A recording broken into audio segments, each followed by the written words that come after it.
Da década de 60 para cá, 60, 70, mais a partir do final do milênio, e principalmente no início deste milênio, o que aconteceu, principalmente por causa do avanço da psicologia e interpretações equivocadas da própria psicologia.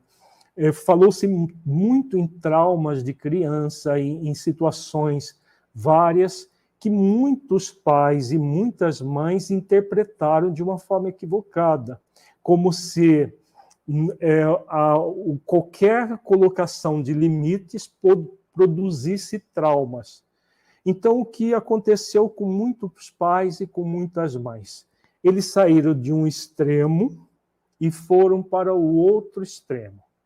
Então, principalmente a partir dos anos 2000, isso está ficando cada vez mais patente, cada vez mais intenso, mas dos anos 80, do século passado, 90, já começou-se um movimento cada vez mais intenso nesse sentido, mas atualmente está muito forte, que é a permissividade. Saiu-se de um extremo do autoritarismo para a permissividade. E o que caracteriza a permissividade? O pai e a mãe só dizem sim para o filho, partindo do pressuposto que o filho não pode ter nenhuma contrariedade, porque isso vai gerar traumas. Vai gerar traumas no filho, então ele tem que... existe uma obrigação do pai e da mãe fazer com que o filho não passe por nenhuma frustração. Então, o que tem acontecido, principalmente nos últimos tempos? O pai e a mãe estão o tempo todo atuando sobre os filhos como se eles fossem bonequinhos de porcelana muito frágeis, e que, por qualquer motivo, vão quebrar e vão se desarranjar todos. E o que fazem com isso? O tempo todo em vigilância na escola para que a criança não passe por nenhuma frustração. Se um professor exige alguma coisa da criança ou do adolescente, o pai e a mãe ameaçam, principalmente aqueles que têm maior poder aquisitivo, ameaçam professores, ameaçam de punir, de judicializar relações com os professores, com a escola, com tudo. Isso nós estamos falando principalmente da nossa percepção aqui no Brasil, mas que tem acontecido nos países ocidentais, de um modo geral, essa realidade. Então, a criança ela é protegida para não ter nenhuma frustração, por menor que seja. Então, para isso, ela não, nesse padrão permissivo, ela não recebe não de jeito nenhum. Tudo que ela quer é oferecido. E isso desde a primeira infância. A criança, uma vez eu atendi no consulta homeopática, uma mãe com uma criança de 4 anos, com muita dificuldade de obediência, de disciplina, e a mãe, uma das queixas que a mãe fez foi que a menina não estava querendo ir para o jardim da infância, porque todas as escolas que ela levava a criança dava uma olhada e falava, não quero isso aqui, não quero.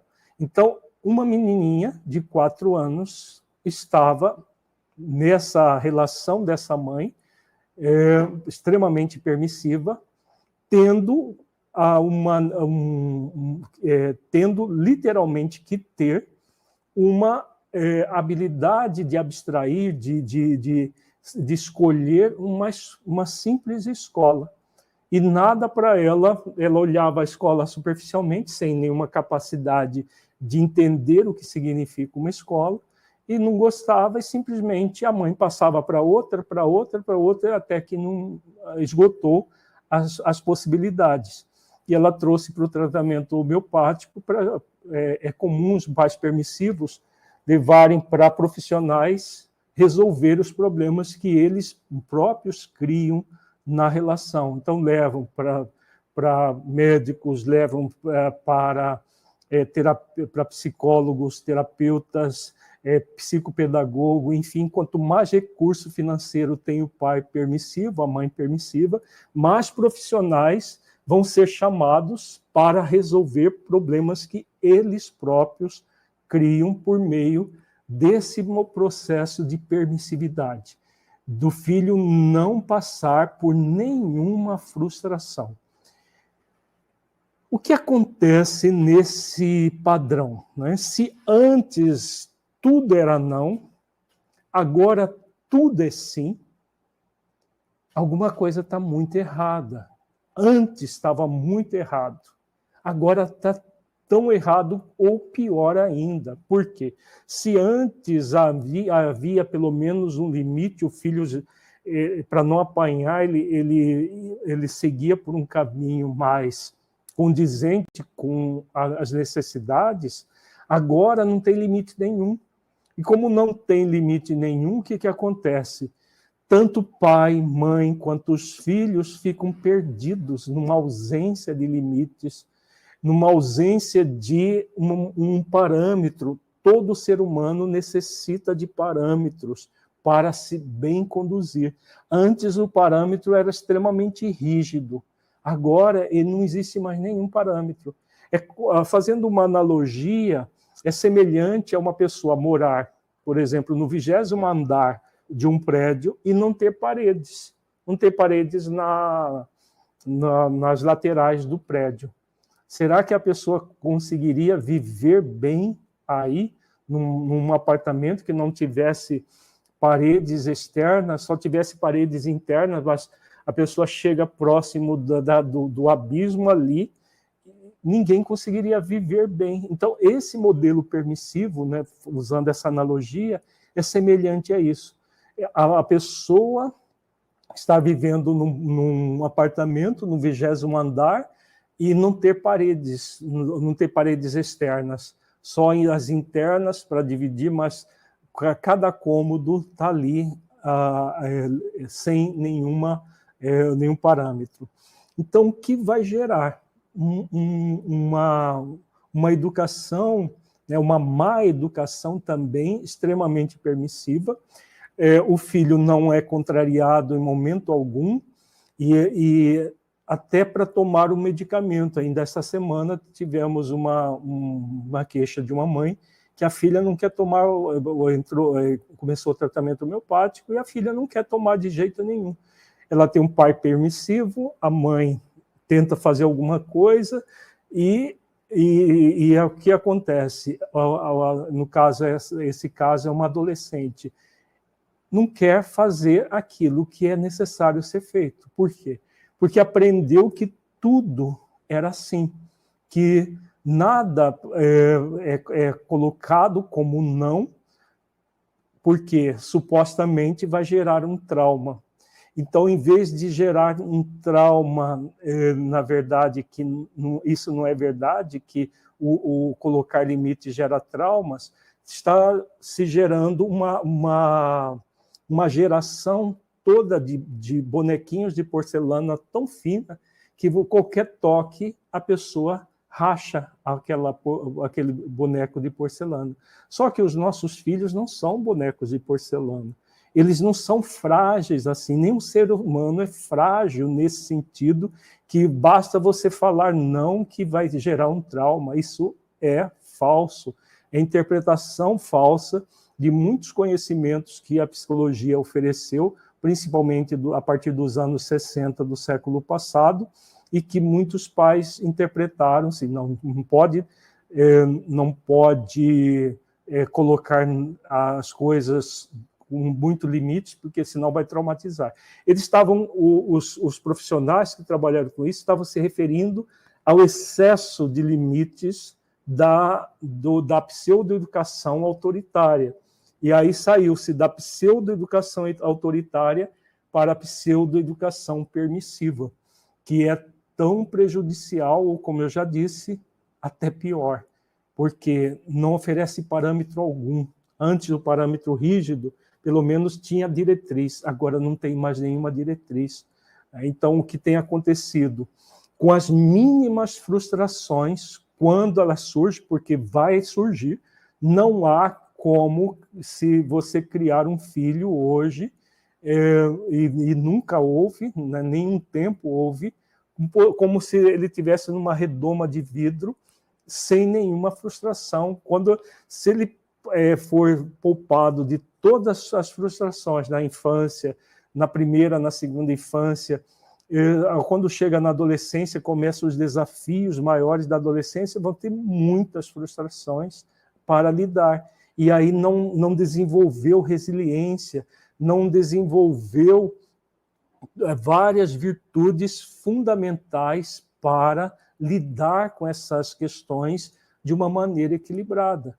Então, o que nós temos visto é muitas crianças, muito jovens, que não aguentam mínima frustração. E aí o que tem acontecido como um subproduto desse processo todo, dessa má educação? Na hora que passam por frustrações mais intensas e vão passar, por exemplo, o adolescente começa a se interessar por um relacionamento afetivo e recebe um não, e o que tem acontecido? Um aumento do número de suicídios entre crianças e adolescentes. Cada vez aumenta mais. Está num crescendo o aumento de suicídio. Por quê?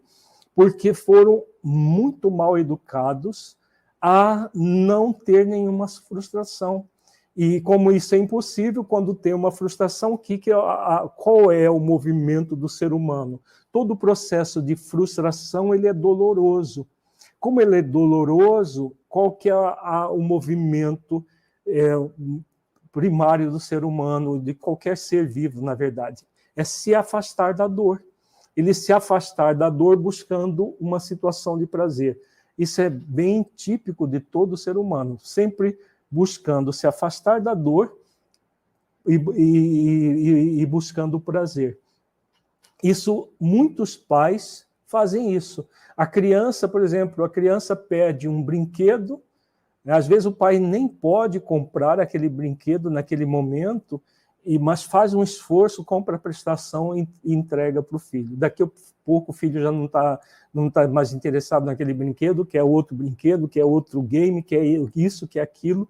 Então os pais eles se tornam quase que escravos dos filhos.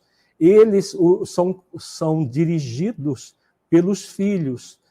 Então perverte, quem não assistiu a live sobre as funções, perverte as funções. O pai e a mãe têm um compromisso de colaborar, dirigindo, orientando, acabam não fazendo, sendo dirigidos por crianças de 4, 5, 6, 7, 8 anos, por adolescentes que dirigem, praticamente mandam nos pais, eles o tempo todo mandando nos pais, não suportam receber não e acabam sendo, aí sim, os filhos se tornam autoritários, obedecem cegamente, se demitindo dessa função colaborativa, em vez de colaborar na formação daquele espírito imortal momentaneamente que renasceu como filho deles, eles, em vez de colaborar, acabam se demitindo dessa função que é muito